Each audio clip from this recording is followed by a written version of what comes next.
Do të keni mundësi me ndjek edhe rrëfimin e komandantit të zjarfiksa këtu në Lipjan, Sadresha Molli, se në çfarë kushtesh punojnë, si edhe do të keni mundësi me ndjek gjithashtu edhe nga mbrana objektit, pamjet se në çfarë kushte punohet, sa janë mbrojtën punëtorët këtu, të cilët janë vit parë të frontit me zjarrin, si edhe sa kanë automjetet e mjaftueshme për me i ndalë ndihmë rreth 58.000 banorëve të komunës Lipjanit në ndeshti.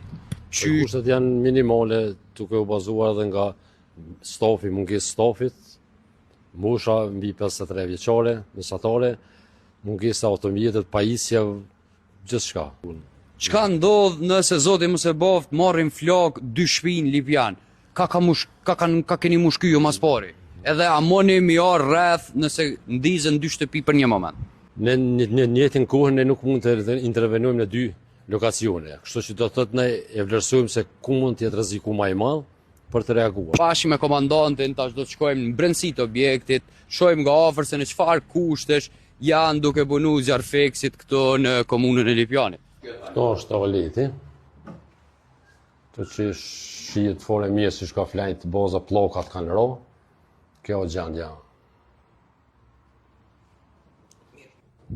Këtu jemi në dhomën e pushimit, kur punëtorët mund të pushojnë gjatë ndërimit të natës. Kjo është gjendja në të cilën këtu është banjo, në rast kthimin nga intervenimi për pastrim.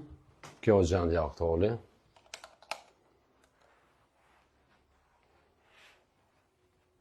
Këto janë kushtet në të cilat punojnë zjarfiksit ose qëndrojnë se cilin ndrim nga 12 orë në ditë ose 12 orë në ndrimi natës. Në 24 orë të çdo herë është dikush në këto kushte. Kjo është edhe pamja siç po e shihni e objektit përjashtë, në cili ka vllog, ka lagështi dhe cili ka plasaritje.